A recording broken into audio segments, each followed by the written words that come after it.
ओम शांति दीदी। ओम शांति।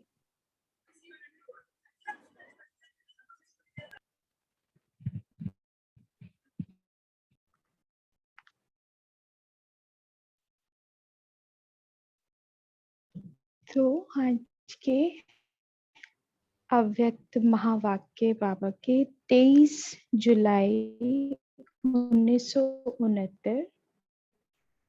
आज बाबा की बहुत विशेष वाणी है और थोड़ी लंबी भी है। मैं देखेंगे, कोशिश रहेगी बीच बीच में चिंतन करते रहें।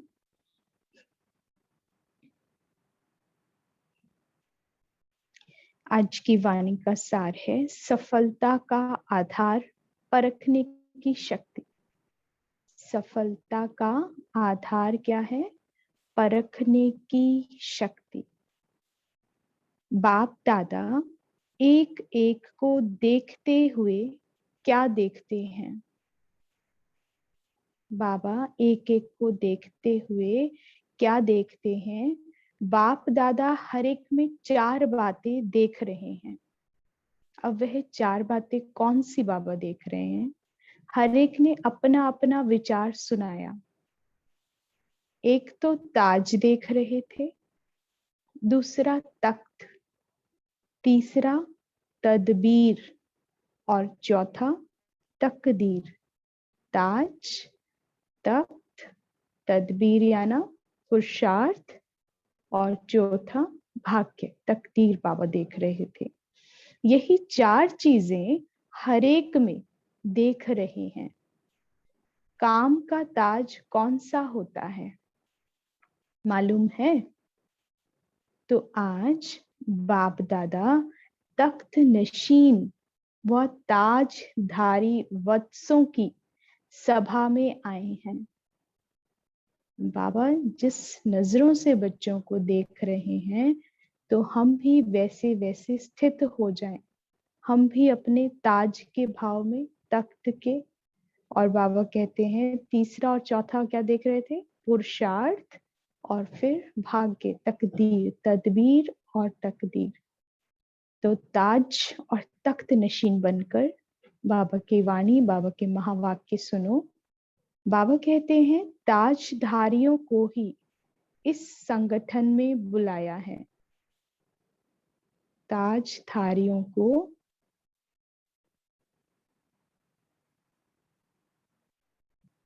इस संगठन में बुलाया है, लेकिन हर एक का ताज अपना अपना तथा यथाशक्ति ही है। यह तो देख रहे थे कि इस काम में कौन कौन किस किस ताज तख्तधारी बन बैठे हैं। किस किस ने कितना बड़ा ताज धारण किया है, वह छोटा धारण किया है। यहाँ बाबा ताज, कौन से ताज देख रहे हैं? संगम पर आपका ताज कौन सा होता है? अभी तो पुरुषार्थ का समय है। जो पुरुषार्थ करता है उसके ऊपर फिर जिम्मेवारी है, जिम्मेवारी का ताज होता है। तो बाबा कहते हैं किसी ने बड़ा और किसी का छोटा है। तो बाबा कहते हैं और ताज को सदा ही सिर पर रख कर चलते हैं, वह कभी कभी ताज को किनारे रख देते हैं। कभी कभी सर पे रख के चलते हैं और कभी कभी किनारा कर देते हैं। किनारा करने का मतलब क्या है? विस्मृति। जब हम अपनी खुद को भूल जाते हैं, मैं कौन, कौन सा समय चल रहा है, मेरा लक्ष्य क्या है, मैं अभी संगम पर क्या कर रहा हूं, ब्राह्मण होने की विस्मृति। तो बाबा कहते हैं साइड कर देते हैं, किनारा कर देते हैं। आप सभी भी अपने आप को जानते हो ना, क्योंकि सभी चुने हुए रत्न हैं। तो इतनी पहचान तो जरूर होगी ही। अपने आप को जानते हो ना, क्योंकि सभी चुने हुए रत्न हैं। तो इतनी पहचान तो जरूर होगी ही। जिसको अपने रत्न होने की, अपनी वैल्यू का पता है, तो बाबा कहते हैं जिसको वैल्यू का पता है, फिर उसको रिस्पॉन्सिबिलिटी, उसकी संभाल का भी पता है। तो बाबा कहते हैं इतनी पहचान तो जरूर होगी ही। अपनी तदबीर, और तकदीर की परख है अपनी पुरुषार्थ। तदबीर और तकदीर यानी भाग्य की परख है, क्योंकि अगर भाग्य का भी पता होगा तो पुरुषार्थ अनुसार करोगे, और अगर पुरुषार्थ की पहचान होगी, पुरुषार्थ सही रीति कर रहे हो, तो ये भी पता होगा कि भाग्य तकदीर कहाँ तक है। बाबा कहते हैं ना, संगम पर सबके हाथ में क्या है? कलम दी है। किस चीज की कलम बाबा देता है? तकदीर बनाने की। जितनी लंबी चाहे खींच लो, 84 तक। तो बाबा कहते हैं यही वो टाइम है जब तुम भाग्य बना रहे हो। दुनिया में भी कहते हैं ना कि जब भगवान अकल बांट रहा था तो कहाँ गायब थे। तो ये कौन सा टाइम है? यहाँ पर वो बुद्धि देता है। सबसे बड़ी चीज क्या है? बुद्धि है। बुद्धि जिसके पास होगी वो पुरुषार्थ भी सही करेगा और उसका भाग्य भी वो ऊंचा बना लेगा। तो बाबा भी कहते हैं तदबीर और तकदीर की परख है। आप अपने को पूरा परख सकते हो। समझो, मिसाल के तौर पर आप एडवांस पार्टी में जाते हो। बाबा मिसाल दे रहे हैं, अभी इसी क्षण शरीर छूट जाए और आपको मौका मिले एडवांस पार्टी में जाने का, तो अभी अभी आपके पुरुषार्थ प्रमाण, आपकी तकदीर क्या होगी?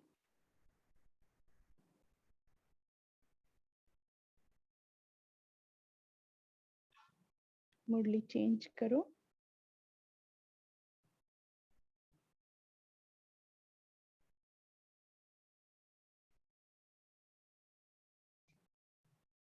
आप सभी भी अपने आप को जानते हो ना। तो बाबा कहते हैं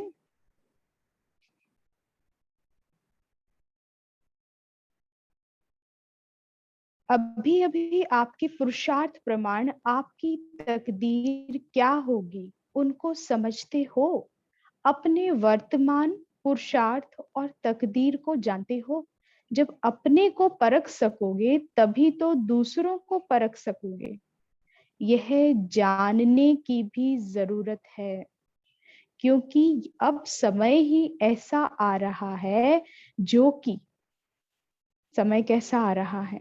बाबा कहते हैं समय ऐसा आ रहा है जो कि परखने की शक्ति की आपको अति आवश्यकता है। अपना पुरुषार्थ बढ़ाने के लिए, अपना भाग्य बनाने के लिए बाबा कहते हैं कौन सी शक्ति चाहिए? परखने की शक्ति की अति आवश्यकता है। सर्विस में सफलता पाने का मुख्य साधन ही यह है। सर्विस सेवाओं में सफलता कैसे पाएंगे? बाबा कहते हैं मुख्य साधन कौन सा है? आज बाबा साधन बता रहे हैं, परखने की शक्ति। जैसे जैसे परखने की शक्ति तीव्र हो जाएगी, वैसे वैसे ही सफलता भी मिलती जाएगी। परख पूरी ना होने कारण जो उसको चाहिए, जिस रूप से उनकी तकदीर जग सकती है, बहुत इंपॉर्टेंट है। सेवाएं कैसे हो सकती हैं? बाबा कहते हैं जो जिसको चाहिए ये परख लेना। परखने की शक्ति में क्या परखना है? किसको क्या चाहिए जिससे उसकी तकदीर जग जाए। डायरेक्ट भगवान आया है कहने से नहीं मानते हैं, तो फिर क्या ऐसा करोगे? कैसे संदेश दोगे? कैसे प्राप्ति कराओगे कि बाबा आया हुआ है और नवयुग की स्थापना का कार्य चल रहा है, नवयुग में उसको पद प्राप्त हो? बाबा कहते हैं तो उसकी तकदीर जग जाए, लेकिन उसको चाहिए क्या? जो वो उस कार्य के लिए अग्रसर हो, बढ़े आगे। तो बाबा कहते हैं ये परखने की जरूरत है। इसलिए ही सर्विस की सफलता कम मिलती है। कम सर्विस करने वाले की रिजल्ट क्या देखने में आती है कि प्रजा तो बहुत बन जाती है, वारिस बहुत कम बनते हैं। प्रदर्शनी में सेवा करी, थोड़ा सा ज्ञान सुनाया, इसमें थोड़ा ही सुनाते हैं ना प्रदर्शनी में, तो बाबा कहते हैं तो कितने चले जाते हैं, लौट कर नहीं आते हैं, लेकिन सुनकर चले जाते हैं। तो बाबा ने कहा है थोड़ा भी सुनेंगे तो प्राप्ति होगी उनको। लेकिन बाबा कहते हैं प्रजा तो बना लेते हो, वारिस बहुत कम बनाते हो। वारिस कम निकलने का मतलब ही है कि उनकी रग को पूरा परख नहीं सकते हो। किसी को पूरा परखना है तो बाबा एग्जाम्पल देते हैं, जैसे मरीज की पूरी परख होती है तभी तो ठीक औषधि मिलती है ना, फिर रोग भी खत्म हो जाता है। रोग खत्म हुआ फिर क्या होगा? खास जो निमित्त बने हुए पांडव हैं उनको बाबा ने फिर विशेष याद पांडवों को किया। पांडवों का यज्ञ में बहुत महत्व है, उन्हीं के द्वारा निमित्त बनते हैं अनेकानेक सेवाओं के। तो बाबा उन्हें विशेष स्मृति दिलाते हुए और उनको अलर्ट भी कर रहे हैं, खास जो निमित्त बने हुए पांडव हैं उनको भविष्य में आने वाली बातों को परखने की शक्ति चाहिए और निर्णय करने की शक्ति भी चाहिए। निर्णय के बाद परखना, फिर निर्णय लेना है। राइट डिसीजन भी इम्पोर्टेंट है। परख तो लेते हैं कि ये होने वाला है, लेकिन ये नहीं निर्णय ले पाते कि अब क्या करें, जो परिस्थिति ऐसी है जिससे सोल्यूशन निकल आए। तो परखना और फिर राइट डिसीजन लेना। फिर बाबा कहते हैं ये शक्ति भी चाहिए। इसके बाद बाबा कहते हैं निर्णय के बाद फिर तीसरी शक्ति भी बहुत इंपॉर्टेंट है। बाबा कहते हैं निर्णय के बाद फिर निवारण की शक्ति भी चाहिए, तभी सामना कर सकेंगे। सोल्यूशन भी आना चाहिए, क्योंकि अनेकानेक कारण विघ्न बन सकते हैं। इस कारण सेवा तो कर रहे थे लेकिन विघ्न आ गया। अब उस विघ्न को बाबा कहते हैं परखना है, फिर उसके प्रति निर्णय लेना है। निर्णय भी ले लिया, लेकिन निर्णय ऐसा हो जिसमें निवारण हो। तीसरी शक्ति उसका सोल्यूशन, ये नहीं प्रॉब्लम आई और प्रॉब्लम ही क्रिएट हो गई या और बड़ी प्रॉब्लम क्रिएट कर दी। अपनी सेवा तो रुकी ही रुकी, लेकिन दूसरों की भी रुक गई। तो बाबा कहते हैं इसलिए तीन शक्तियां चाहिए, तभी सामना कर सकेंगे। और सामना करने के बाद यज्ञ की प्रत्यक्षता की सफलता पाओगे। कोई भी चीज होती है, कोई भी घटनाक्रम चल रहा है, उसका आदि मध्य अंत देखना है, त्रिकालदर्शी हो जाना है। परखना, निर्णय करना और निवारण।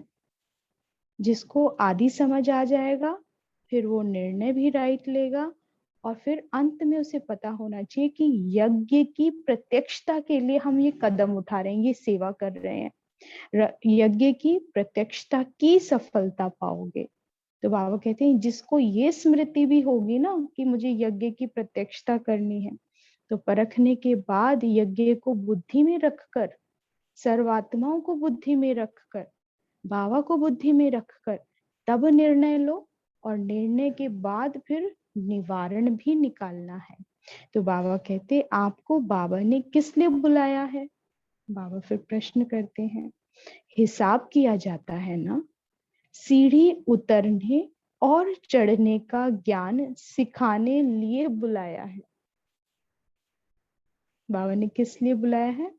हिसाब, बाबा कहते हैं हिसाब किया जाता है ना, जो सब कुछ अकाउंट्स की मीटिंग भी होती है, सब कुछ होता है, तो हिसाब बड़ा इंपॉर्टेंट है। हर चीज में हिसाब चाहिए। पूरे दिन की दिनचर्या भी चल रही है तो भी हिसाब। तो बाबा कहते हैं हर चीज का हिसाब दो। तो बाबा हिसाब ले रहे हैं। तो बाबा कहते हैं सीढ़ी उतरने और चढ़ने का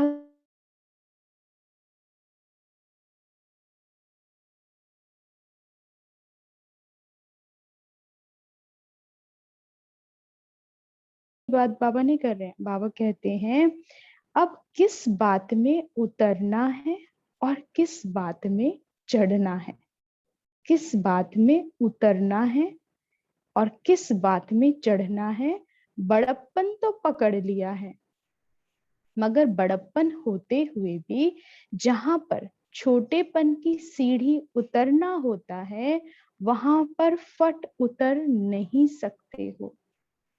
ईगो आने लगता है। ये बाबा किसका अंदेशा दे रहे हैं? जब बड़प्पन आता है, बड़े होने लगते हैं, ज्ञान योग धारणा सेवाओं से जब ऊंचाइयां मिलती हैं, तो ऊंचाइयां चढ़ते चढ़ते कहीं ना कहीं ईगो आता है, अहंकार आना शुरू हो जाता है।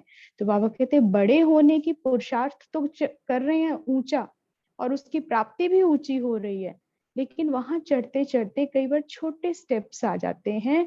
कई बार आपको निरअहंकारिता को प्रत्यक्ष करना होता है, एक स्टेप उतरना पड़ता है। आप चढ़ गए हो, लेकिन यज्ञ के लिए, निमित्त आत्माओं के लिए, अनेकानेक आत्माओं के लिए, सर्व के कल्याण के लिए कई बार सामने वाले को इम्पोर्टेंस देनी पड़ती है, आपको फिर नीचे आना पड़ता है, एक स्टेप नीचे झुकना पड़ेगा। तो बाबा कहते हैं वो फट नहीं उतर पाते हैं। क्यों? क्योंकि अपना मैं श्रेष्ठ, मैंने जो ज्ञान बोला या मैंने जो संकल्प दिया, मैंने जो राय दी, वो ऊंची है। तो बाबा कहते हैं फिर नीचे नहीं उतर सकते। एक सेकंड में मालिक, अब बाबा सिखाते हैं कि कैसे उतरना है, एक छोटा सा स्टेप कैसे क्रॉस करना है, उसमें भी तरक्की और उन्नति है। यानी जितना झुकोगे, जितना निरहंकारी रहोगे, उतना ही बाबा कहते हैं ऊंचा पद प्राप्त होगा। अब बाबा सिखाते हैं कैसे चढ़ना और कैसे उतरना है। वो क्या सोमान है, ध्यान से सुनो। एक सेकंड में मालिक और एक सेकंड में बालक पने की आवश्यकता है। अभी अभी मालिक अथॉरिटी में आकर अपनी राय देना, और अभी अभी फिर सामने वाले जिन्हें अगर एक्सेप्ट किया या नहीं किया, तो फिर बालक बुद्धि बन जाओ, बच्चे के समान हो जाओ। तो बाबा सिखाते हैं कैसे, जहां पर बालक बनना चाहिए वहां पर फिर मालिकपन भी कुछ देखने में आता है। अभी एक्सेप्ट करना था, दूसरों की राय को मानना था, तो बाबा कहते हैं नहीं मानते तो फिर मालिक बनने पर आ जाते हैं। जैसा समय वैसा ही स्वरूप कैसे बनाना चाहिए, वो ही सिखाने के लिए बुलाया है। मिसाल के तौर पर आप कहीं भी संगठन के बीच में रहते हो, संगठन में कोई भी बात होती है, बाबा एग्जाम्पल दे रहे हैं कि जब संगठन में रहते हो, संगठन में कोई भी बात होती है। अब संगठन क्या होता है? आश्रम या बाबा का घर नहीं, ये तो बाबा बच्चों को समझा रहे हैं कि सारा परिवार ब्रह्मा कुमारी संगठन है। तो कहीं पर भी कोई भी बात किसी भी मोमेंट आ सकती है, इसलिए अलर्ट रहो। लेकिन पांडव सामने थे, पांडवों को बाबा समझा रहे हैं। लेकिन हमारे लिए रोज के पेपर कहाँ से आते हैं? वो संगठन कौन सा है? हमारा अपना लौकिक परिवार है ना। जो अलौकिक रहते हैं उनका अलौकिक तरफ से पेपर आता है। तो संगठन तो सबको मिला हुआ है। तो बाबा कहते हैं तो ये ध्यान रखना है, अपनी राय रखो, मालिक बने की तरह अथॉरिटी में बोलो।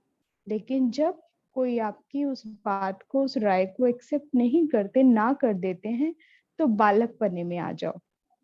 तो उसमें विचार देने के समय मालिक बनकर विचार देना तो बहुत अच्छा है, लेकिन जहां पर संगठन का सवाल आता है, वहां पर निमित्त बने हुए भाई बहनें जो फाइनल करते हैं, उस समय फिर अपनी बुद्धि को बिल्कुल ही बालकपन में ले आना चाहिए। बालक बने की क्वालिफिकेशन क्या होती है? अब बाबा कहते हैं कैसे लेकर आए।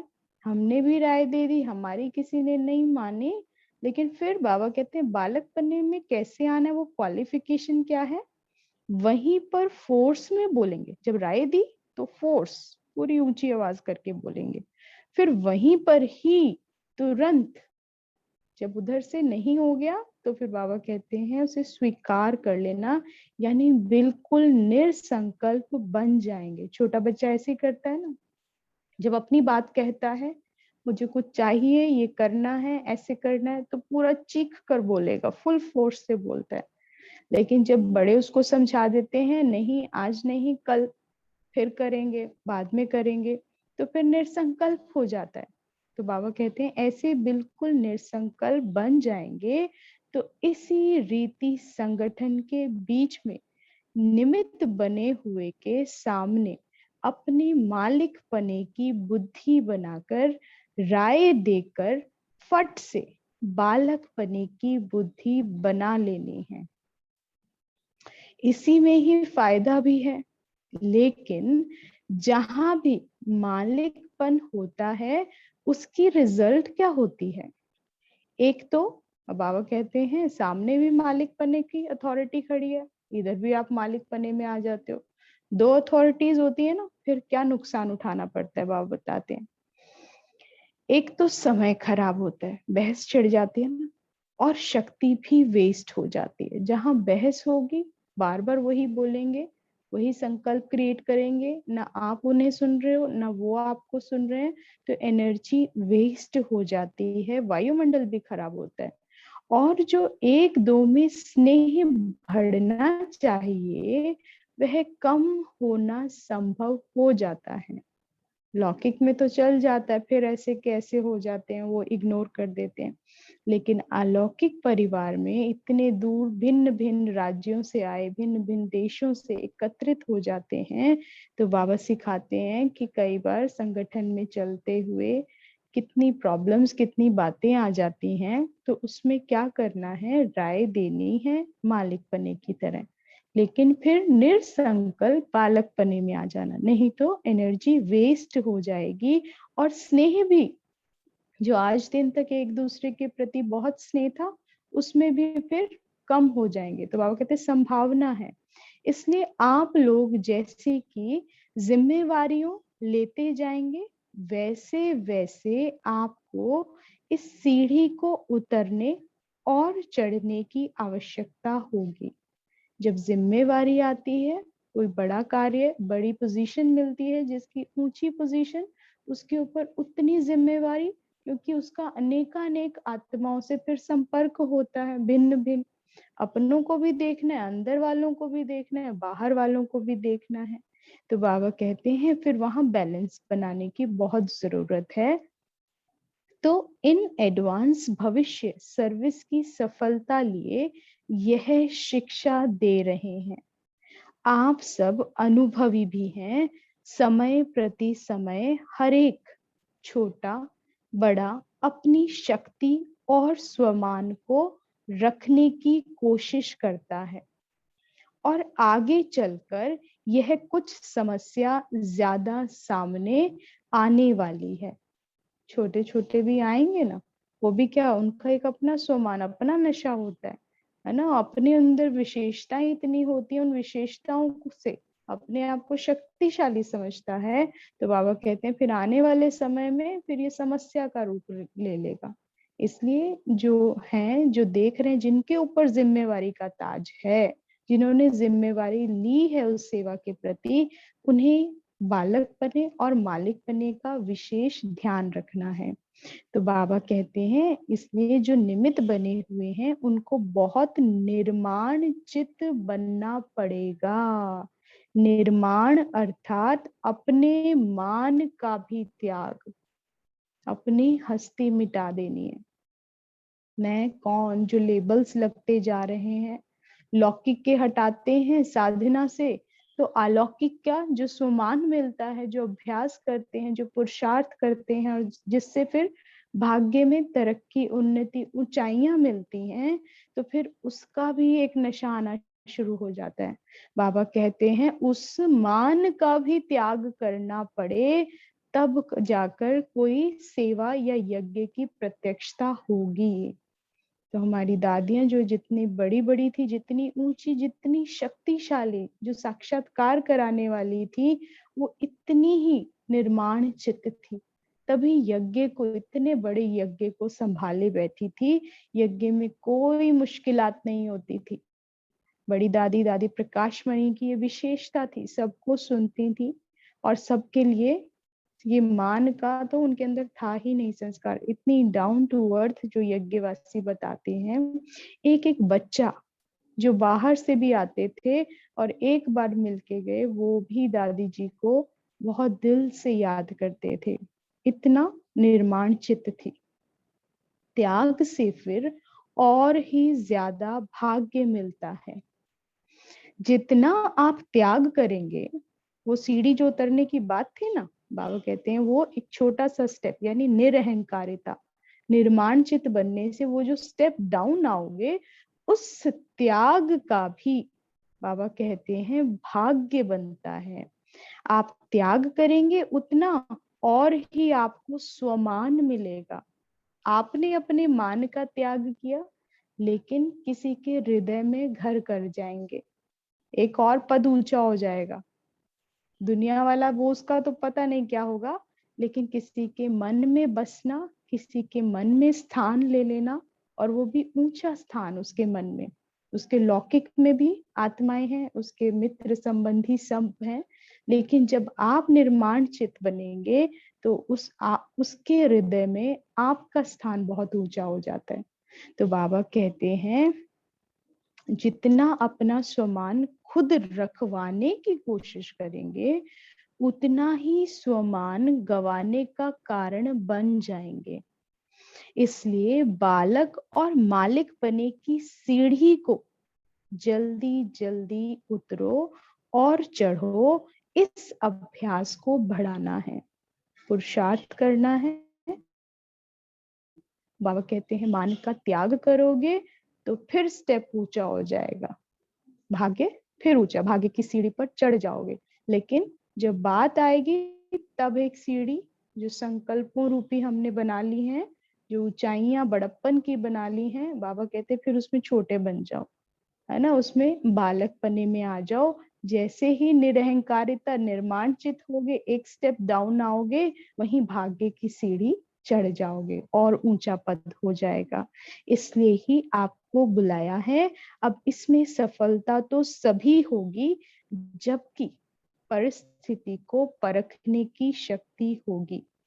परिस्थिति को परखने से फिर परिणाम ठीक निकलता है।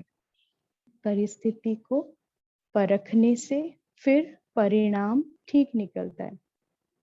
आज मैं इस पे चिंतन कर रही थी कि जब परिस्थिति, परि जैसी स्थिति होती है, यानी एंजलिक फरिश्तापन की स्थिति, परी जैसी स्थिति होगी, तो बाबा कहते हैं फिर परी का नाम निकलेगा, परिणाम निकलेगा उसका, यानी ऊंचा पद प्राप्त हो जाएगा। बाबा कहते हैं परिस्थिति को परखने से फिर परिणाम ठीक निकलता है, यानी परखने की शक्ति, सिचुएशन क्या है और उस सिचुएशन में आपकी स्वस्थिति ऊंची हो जाए, परिस्थिति से ऊंची स्वस्थिति हो, तो क्या होगा, परिणाम ठीक निकलता है। मतलब यज्ञ की प्रत्यक्षता, बाबा की प्रत्यक्षता, आपका लक्ष्य सिद्ध हो जाता है। परखते नहीं है तो परिणाम उल्टा हो जाता है। अगर परखोगे नहीं तो ऐसे ही करे जा रहे, रैंडमली जो आ रहा है, जो देख रहे हैं, और बिना सोचे समझे जो है स्वस्थिति में नहीं स्थित होते हैं, तो क्या है, परिस्थिति देखते हुए भी फिर घबरा जाएंगे और ही गलत हो जाएगा। स्वस्थिति गिरेगी तो फिर परिणाम भी गिर जाएगा। तो बाबा कहते हैं इसीलिए परखने की शक्ति, और उसके लिए अंतर्मुखता और गंभीरता का गुण बहुत इंपॉर्टेंट है। परख कौन सकते हैं, पिछली मुरलियों में भी पढ़ा ना, तो उसमें गंभीरता का, अंतर्मुखता का गुण बहुत चाहिए।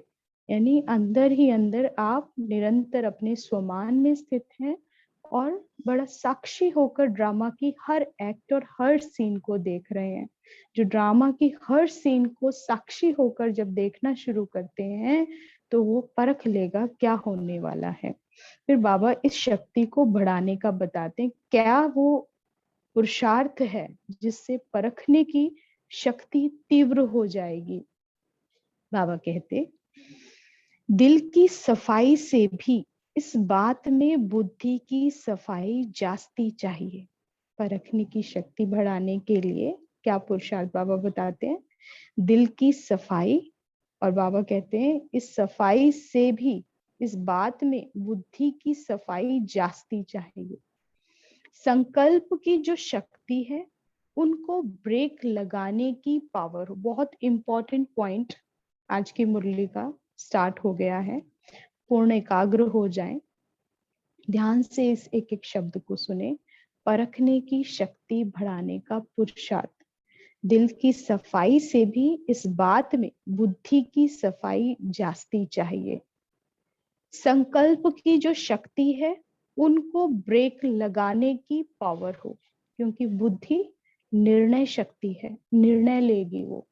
संकल्प तो बहुत आ रहे हैं, लेकिन उसमें निर्णय उसको लेना है कि कौन सा संकल्प, कौन सा सोमान क्या लें जिससे परिस्थिति परिवर्तन हो जाए।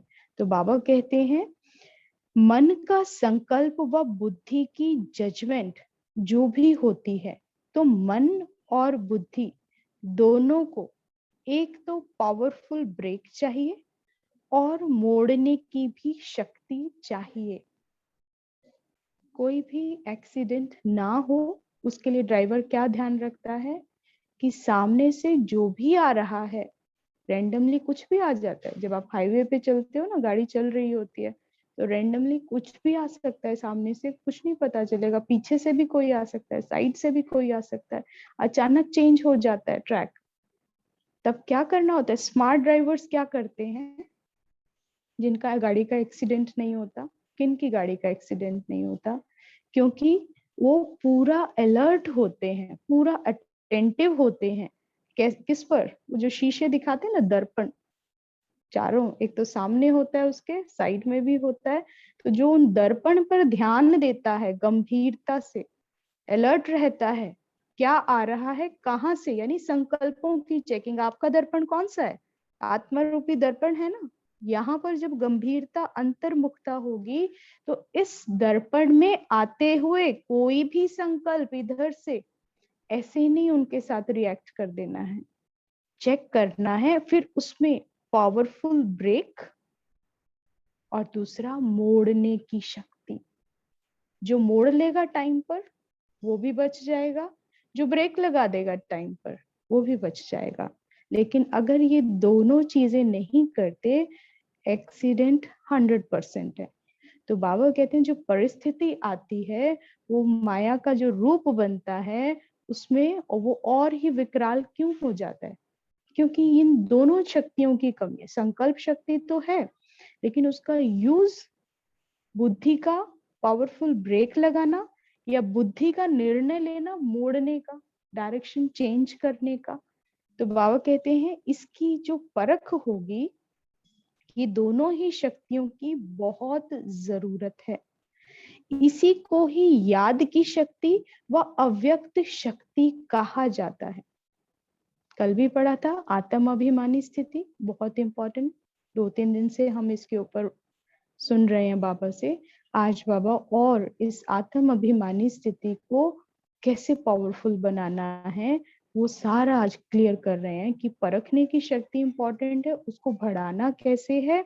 और फिर इसमें बाबा ने आज एग्जाम्पल दे दिया है, जो फर्स्ट पार्ट है हमारा आत्मा का। आप बाबा उसको डिटेल में क्लियर कर रहे हैं कि इसी को ही याद की शक्ति व अव्यक्त शक्ति कहा जाता है। पावरफुल ब्रेक लगाना और मोड़ने की, बुद्धि ऐसा निर्णय ले। अगर ब्रेक ना दे सकेंगे तो भी ठीक नहीं, अगर टर्न नहीं कर सकेंगे तो भी ठीक नहीं। तो ब्रेक देने और मोड़ने की शक्ति होगी तो बुद्धि की शक्ति यानी निर्णय शक्ति व्यर्थ नहीं गवाएंगे। एनर्जी वेस्ट ना होकर जमा होती जाएगी। जितनी जमा होगी उतनी ही परखने की, निर्णय करने की शक्ति बढ़ेगी। क्योंकि व्यर्थ अव्यक्त होने नहीं देता। जितना व्यर्थ उतना व्यक्त होते हैं, जितना व्यक्त होंगे उतनी ऊर्जा नष्ट हो रही है। तो बाबा कहते हैं इस एनर्जी को वेस्ट नहीं करना है। कैसे यूज करना है? इसको जमा करना है। और कैसे जमा करना है वो आज बाबा ने बता दिया कि ब्रेक देना है, पावरफुल ब्रेक देना। किसको? संकल्पों को। और टर्न मारना यानी मोड़ना है। अगर ब्रेक नहीं मारा जा रहा है तो उसकी डायरेक्शन चेंज कर दो, थॉट प्रोसेस की। तो बाबा कहते हैं ये दोनों शक्तियां बहुत काम की हैं, जितनी जमा होगी उतनी ही ये परखने और निर्णय की शक्ति बढ़ेगी। यह भी अभ्यास भक्ति में करना चाहिए। योग भक्ति करनी चाहिए। कल है ना हमारी सैटरडे को, तो कल हम विशेष यही करेंगे, ऐसे ऐसे ड्रिल्स करेंगे जिसमें पावरफुल ब्रेक लगाएंगे या फिर यू टर्न दे देना है फटाफट से। यू टर्न मतलब नेगेटिव और जो वेस्ट जा रहे हैं उसको यू टर्न देके सीधा इधर क्या है, पॉजिटिव है, हायर पॉजिटिविटी की तरफ यानी मुरली वर्जन्स की तरफ लेकर आएंगे। अपने को चेक करना है। कोई बात में एक्सीडेंट होने की भी यही दो कारण होते हैं। खास पांडवों प्रति बाप दादा का यही विशेष इशारा है। अच्छा, भट्टी में तो बहुत कुछ सुना होगा, ऐसे तो नहीं कि बहुत सुनते हो तो बुद्धि स्वरूप में रहना मुश्किल हो जाता है, सॉरी बिंदु स्वरूप में रहना मुश्किल हो जाता है, परंतु बिंदु रूप में स्थित रहने की कमी का कारण यही है कि पहला पाठ ही कच्चा है। आत्मिक भाव का पाठ पक्का नहीं हुआ है। मन, बुद्धि और संस्कार, इसके ऊपर चिंतन ही नहीं होता है। सुनाने में बहुत अच्छे हैं, लेकिन जब प्रैक्टिकल खुद पर अप्लाई करना है उसमें फेल। तो बाबा कहते हैं कर्म करते हुए अपने को अशरीरी आत्मा महसूस करें। आज का होमवर्क, कर्म करते हुए अपने को अशरीरी आत्मा महसूस करें। अपना डायरी पेन लेकर बैठते हैं ना कि नहीं बैठते हैं? अभी पीडीएफ नहीं बना के देंगे आपको, अब डायरी पेन लेकर बैठना और साथ साथ नोट करना इंपॉर्टेंट पॉइंट्स, ताकि क्योंकि अब ना तो किसी का होमवर्क ग्रुप में आ रहा है, सब ढीले लग रहे हैं, है ना? ढीले चल रहे हैं ना सीमा बहन? ढीले चल रहे हैं? होमवर्क नहीं आ रहा ना किसी का भी? कोई भी नहीं भेजता है होमवर्क, कोई भी डेली चार्ट नहीं भेजता है। इससे पता चलता है पुरुषार्थ ढीला होने लगा है। नहीं दीदी, अभ्यास ज्यादा करते हैं, लिखने का कम करते हैं। अच्छा जी, हाँ दीदी। थोड़ा सा जो अभ्यास करते हैं ज्यादा उसका लास्ट में तो लिखना डेली चार्ट में कि कितना अभ्यास किया। फिर कैसे चेक करोगे कि आज अभ्यास ज्यादा था या कम था कल के कंपैरिजन? नहीं दीदी, जैसे चार्ट में दिया है 3 टाइम जैसे मुरली पढ़ना है, इतने टाइम योग करना, ये सब करते रहते हैं। बहुत अच्छी बात है, पर थोड़ा चार्ट भी देते रहो, होमवर्क भी देते रहो, तो मेरा पुरुषार्थ अच्छा हो जाता है। ओके ठीक दीदी। है, ठीक है दीदी। होमवर्क मिल जाता है आप लोगों से। ठीक है, ठीक है दीदी। तो बाबा कहते हैं, ठीक है चलो म्यूट कर दो, आगे मुरली पढ़ते हैं। यह सारे दिन में बहुत प्रैक्टिस चाहिए, प्रैक्टिकल में न्यारा होकर कर्तव्य में आना। यह जितना जितना अनुभव करेंगे उतना ही बिंदु रूप में स्थित होते जाएंगे। क्या? कर्म करते हुए अशरीरी का अभ्यास। बाबा कहते हैं इसे धीरे धीरे अभ्यास से अब प्रैक्टिकल में यानी स्वरूप में लाओ, परंतु यह अटेंशन कम रहता है। एक भोजन करो, उस टाइम पर विशेष कम से कम आपका 20 से 25 मिनट भोजन चलता है, तो जो अच्छे से चबा चबा के खाते हैं, तो उस टाइम पर स्मृति स्वरूप रहो, मैं आत्मा इस मुख द्वारा भोजन ग्रहण कर रही हूँ। कितनी देर बिंदु में स्थित रहा, सिर्फ भोजन के समय चेक करना, वहां से आपको पता चलेगा कितना हमें अटेंशन कम है। भूल जाते हैं, विस्मृति, लेकर आओगे फिर उड़ जाओगे, लेकर आओगे फिर उड़ जाओगे। ब्रह्मा बाबा ने भी अपने अनुभव लिखे ना साकार में, कि ध्यान अटेंशन लेकर आता हूँ फिर बाबा चला जाता है, फिर पकड़ कर लाता हूँ फिर चला जाता है। आप कहेंगे समय नहीं मिलता है, लेकिन समय तो निकाल सकते हो।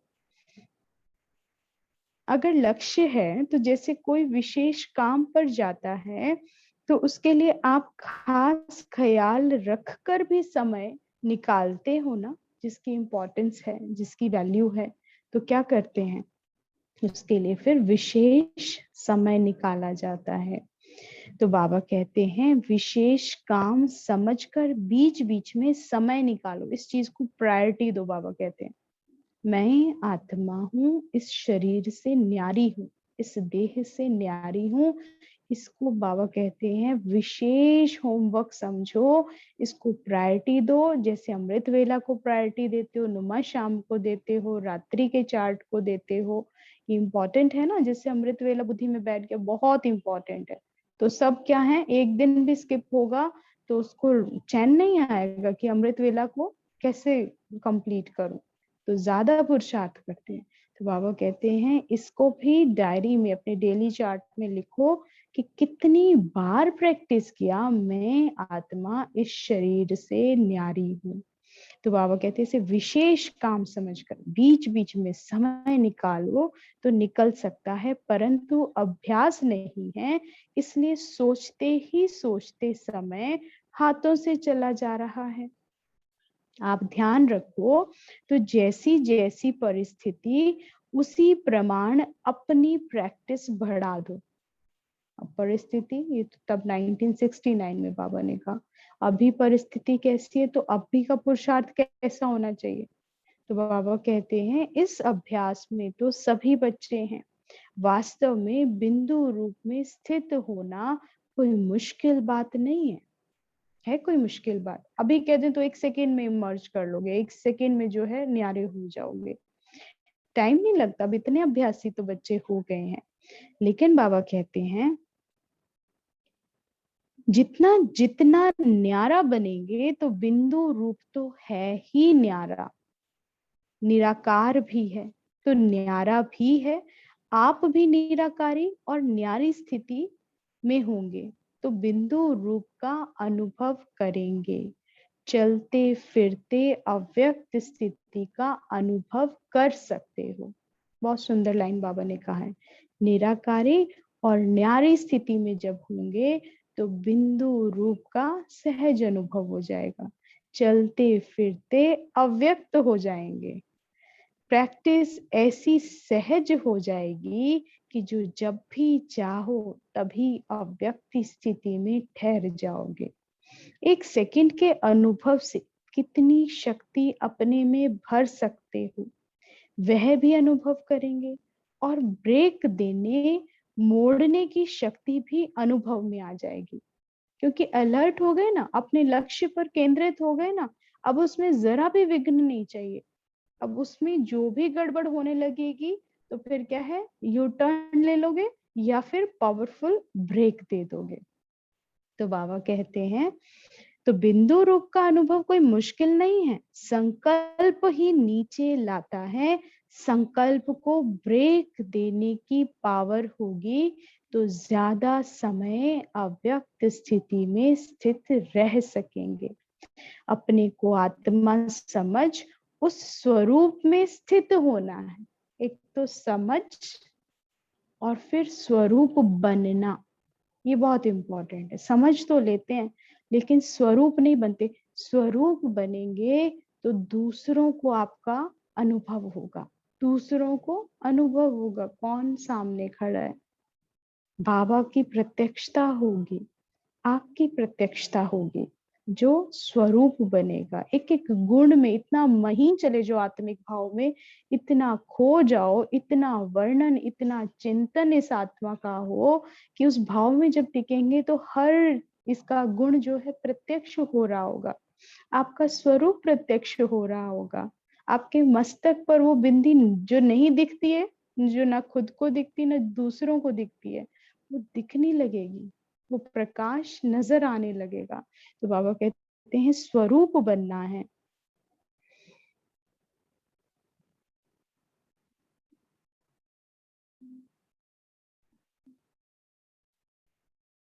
संकल्प ही नीचे लाता है, संकल्प को ब्रेक देने की पावर होगी।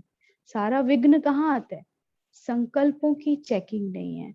संकल्पों को जो नीचे लाते हैं उनको ब्रेक देने की पावर चाहिए। Full stop. जैसे ही पता चल जाए ओ नेगेटिव में जा रहा हूँ, ओ वेस्ट में जा रहा हूँ, ये क्या सोच रहा हूँ व्यर्थ, तभी उस टाइम पर फुल स्टॉप लगा दो।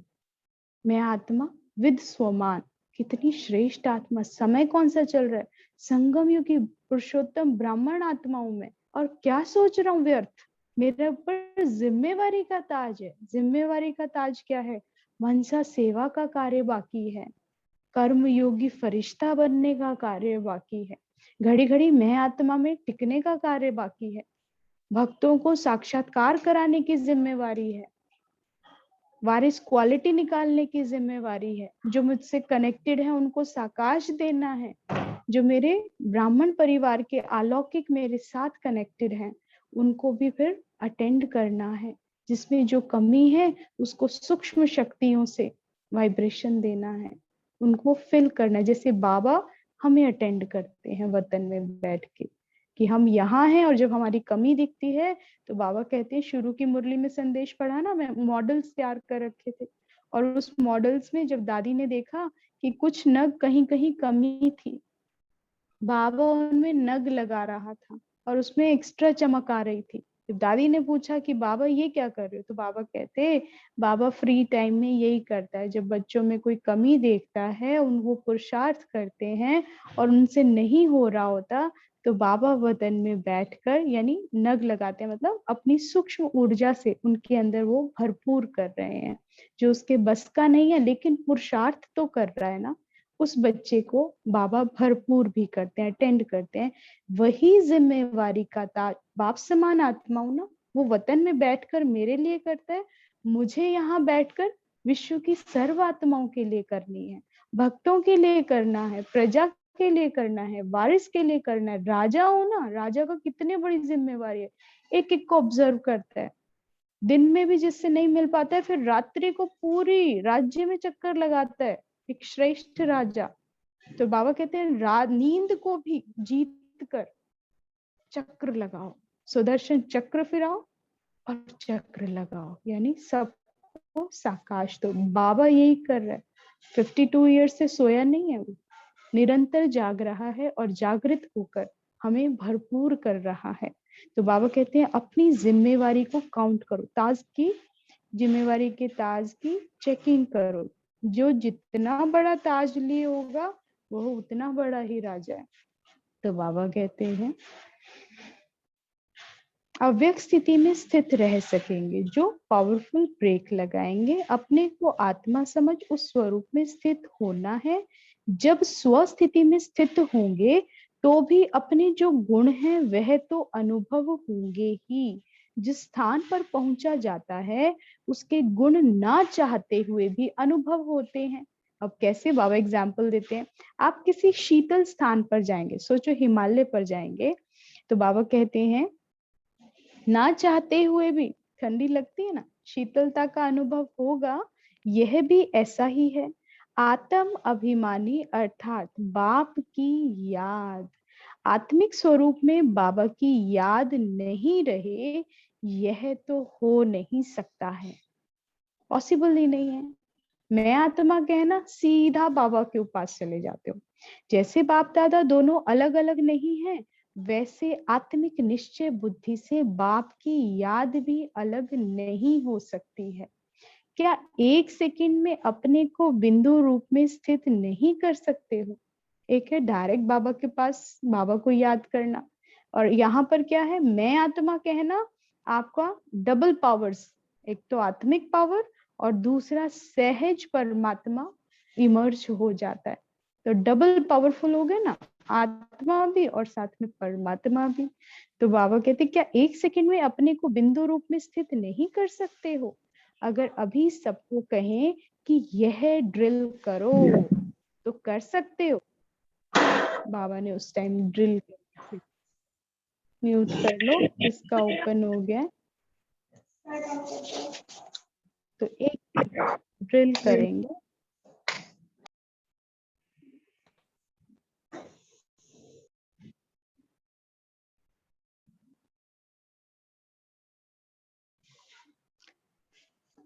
एक सेकंड में बिंदु रूप में शरीर से न्यारा।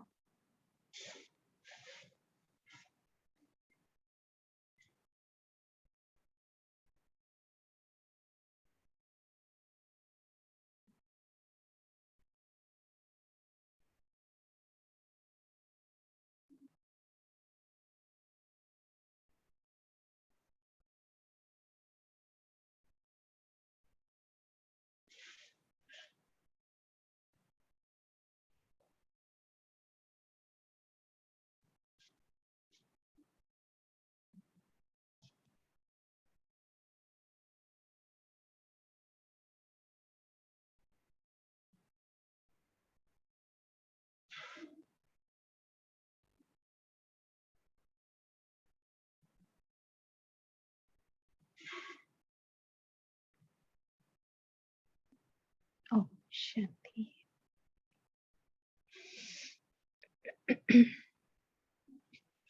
तो बाबा ने कहा, बिंदु रूप में स्थित होने से एक तो न्यारेपन का अनुभव होगा और जो आत्मा के वास्तविक गुण है उसका भी अनुभव होगा, और जो आत्मा का वास्तविक गुण है उसका भी अनुभव होगा।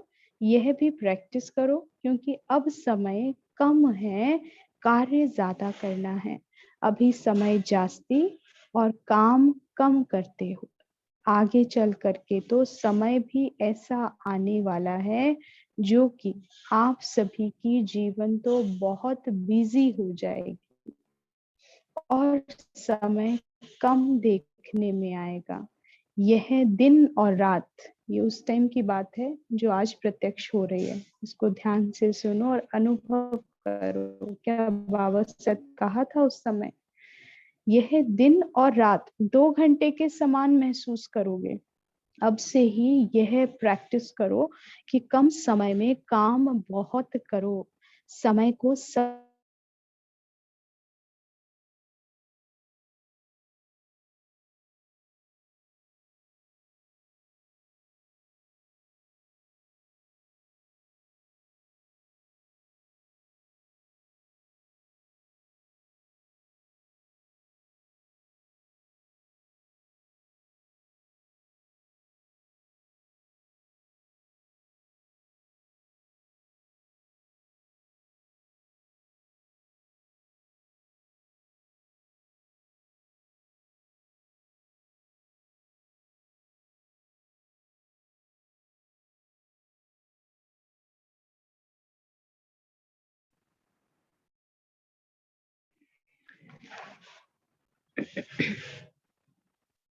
तो बाबा कहते हैं,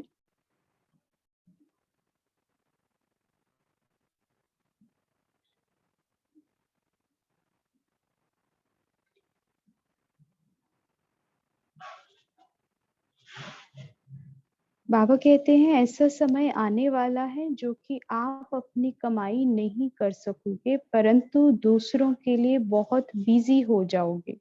अभी अपनी कमाई का बहुत थोड़ा समय है, फिर दूसरों की सर्विस करने में अपनी कमाई होगी। अपनी सर्विस का समय, बाबा कहते हैं अपनी कमाई अपनी सर्विस।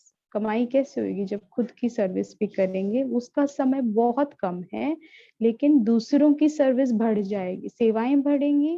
तो बाबा कहते हैं आपका अपने लिए समय, अपनी याद में बैठने का समय कम होगा, फिर जो उनकी सेवा करोगे उसी से कमाई प्राप्त होगी। अभी यह जो थोड़ा समय मिला है उसका पूरा पूरा लाभ उठाओ, नहीं तो फिर यह समय ही याद आएगा। इसलिए ही जैसे भी हो, जहां पर भी हो, जैसे भी हो, जहां पर भी हो, परिस्थितियां नहीं बदलेंगी। यह नहीं सोचना कि मुसीबत हल्की होगी फिर कमाई करेंगे।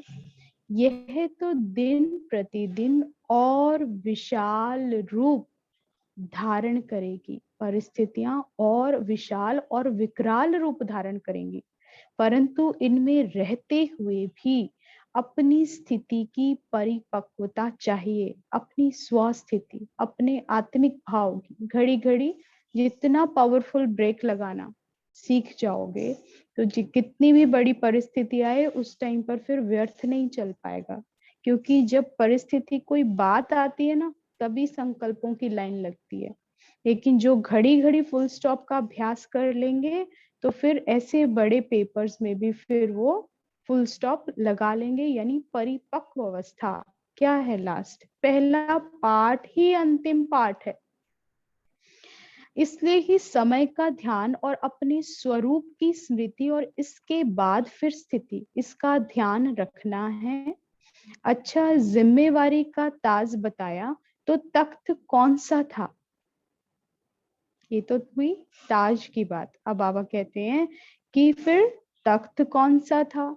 नम्र चित्त का तख्त, जिस पर ही विराजमान होने से सारे काम ठीक कर सकेंगे। शक्ति सेना को तो एक रस का तख्त दिया था और पांडव सेना को निर्माण चित्त का दिया था। उस पर बैठ और जिम्मेवारी का ताज धारण कर भविष्य की पदवी बनाओ।